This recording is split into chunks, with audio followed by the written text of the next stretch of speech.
17 number ৰাষ্ট্ৰীয় ঘাইপথৰ দুৰৱস্থাই জলাকলা খুৱাইছে যোগীখোপাবাসীক। পথটোৰ বিভিন্ন স্থানত প্ৰকাণ্ড গাঁতৰ সৃষ্টি হোৱাত যাতায়াতৰ ক্ষেত্ৰত সমস্যাৰ সন্মুখীন হৈছে পথচাৰীসকল। পথটোৰ একাধিক স্থানত একাঠু পৰ্যন্ত পানী হোৱাত অতি বিপদসংকুলভাৱে যাতায়াত কৰিবলগীয়া হৈছে লোকসকলে। পশ্চিম বংগৰ পৰা এই পথেৰে অসমত দৈনিক প্ৰৱেশ কৰে সহস্ৰাধিক বাহনে। এনে পৰিস্থিতিত পথটোৰ নিৰ্মাণ নকৰিলে যিকোনো সময়ত ভয়ংকৰ দুৰ্ঘটনা হোৱাৰ আশংকাই দেখা দিছে অঞ্চলটোত। আৰু এই সন্দৰ্ভত খাদেমুল হুছেইনৰ এক প্ৰতিবেদন আগবঢ়াইছো।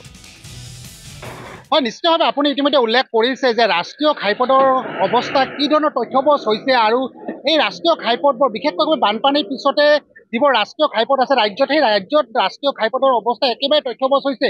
আৰু মই এই মুহূৰ্তত উপস্থিত আছোঁ নামনি অসমৰ একমাত্ৰ যিটো পথ, সেই পথটোত এই মুহূৰ্তত উপস্থিত আছোঁ। আৰু এই পথটোত ইতিমধ্যে প্ৰকাণ্ড গাঁতৰ সৃষ্টি হৈছে। মোৰ সঠিক সহযোগে এই মুহূৰ্তত এই দৃশ্যাংশ দেখিছে যে যিটো গাঁত, সেই গাঁতটো দেখিলে সহজে অনুমান কৰিব পাৰি যে কি ধৰণে বৃহৎ গাঁত সৃষ্টি হৈছে। আৰু এজাকৈ বৰষুণ পৰাৰ লগে লগে আৰু এই গাঁতটোত সম্পূৰ্ণভাৱে পানীৰ সৃষ্টি হয়। আৰু পানীৰ সৃষ্টি হোৱাৰ কাৰণে সঘনাই ইয়াত দুৰ্ঘটনা সংঘটিত হৈ আহিছে।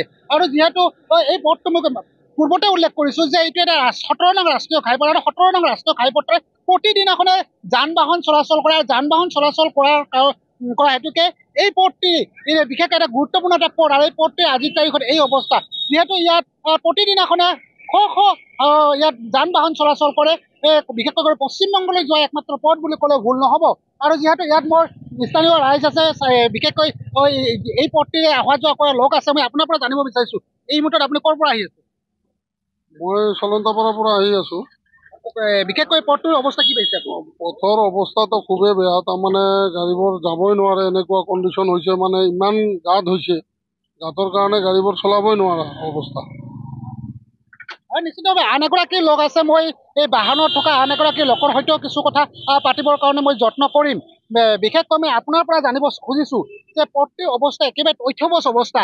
আৰু এটা কথা উল্লেখ কৰিব লাগিব যে জিলা আয়ুক্তগৰাকী নৱদ্বীপ পাঠক যথেষ্ট কঠোৰ, কিন্তু তাৰ পিছত যদি ক'ব লাগিব ৰাষ্ট্ৰীয় ঘাইপথ প্ৰাধিকৰণ যি আছে, সেই প্ৰাধিকৰণে কিন্তু এই ক্ষেত্ৰত গুৰুত্বপূৰ্ণ ভূমিকা গ্ৰহণ নকৰে।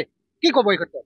হয়, যেতিয়া আমাৰ মাননীয় মুখ্যমন্ত্ৰী ডাঙৰীয়া যেতিয়া প্ৰত্যেকটো জিলা উপায়ুক্তক নিৰ্দেশ দিলে ৰাস্তাত যিবিলাক হাইৱে আছে গাঁতবিলাক পুতিব লাগে, তেতিয়া আমি দেখিবলৈ পাইছিলোঁ যে প্ৰত্যেকটো জিলা উপায়ুক্তগৰাকীয়ে কঠোৰভাৱে প্ৰত্যেক ৰাস্তাবিলাক কেইদিনমান আগত মেৰামতি কৰিলে। কিন্তু আকৌ এই বৰষুণৰ ফলত ইমান প্ৰকাণ্ড গাঁত হৈছে, কিন্তু জিলা প্ৰশাসনৰ এতিয়াও কাণ সাৰ নাই। গতিকে মই তেওঁলোকক অনুৰোধ জনাইছোঁ অতি শীঘ্ৰে এই গাঁতবিলাক যদি ৰিপেয়াৰিং নকৰে, মই ভাবোঁ সঘনাই দুৰ্ঘটনা হ'ব। কালিও ইয়াত এটা দুৰ্ঘটনা হৈছে, টেম্পু এখন পাল্টি গৈছিল, টোটো এখন দুৰ্ঘটনা হৈছিল, সৰু চাৰিচকীয়া বাহন এখন ইয়াত সৰু সুৰা দুৰ্ঘটনা হৈয়ে থাকে। গতিকে মই জিলা উপায়ুক্তগৰাকীক আহ্বান জনাইছোঁ অতি শীঘ্ৰে আৰু বিভাগীয় কৰ্তৃপক্ষ অতি শীঘ্ৰে এই ৰাস্তাবিলাক ৰিপেয়াৰিং কৰি দিয়াৰ যাতে ব্যৱস্থা কৰে, তাৰ কাৰণে আমি আমাৰ অসম চৰকাৰকো দাবী জনাইছোঁ।